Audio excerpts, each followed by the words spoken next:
標標冷知識 Watch Here。1990年12月7號，距離創立145年，朗格正式重生。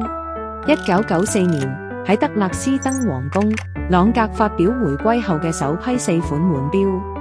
布呂萊恩親自策劃咗著名嘅標語 When Time Came Home， 其中朗格一嘅偏心面盤同致敬新柏歌劇院嘅數字中大日曆，定性咗品牌嘅新面貌。Tourbillon Paula M White Quartz 首次將航海中嘅芝麻鏈傳動系統縮小至腕錶尺寸，宣告朗格一回歸就站在高級鐘錶嘅頂端。1999年嘅 The Telegraph 被譽為史上最美計時機芯。2013年，朗格更以全球限量6隻，每隻耗時1年生產嘅 Grand Complication， 直接進入世界第一梯隊。最令收藏家着迷嘅係朗格嘅3大堅持。首先係2次組裝，每隻機芯完成後必須拆掉、清洗，再重做1次。其次堅持框架部件使用同歷史懷錶相關嘅德國銀，隨着時間散發迷人嘅淡金色光澤。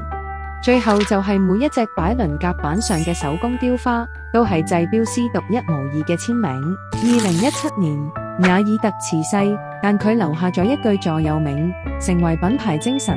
Never stand still。朗格嘅故事從來都唔係關於手錶，佢係關於一個城市嘅重生，一個家族嘅堅持，同埋一個國家喺時間之中揾返自己嘅尊嚴。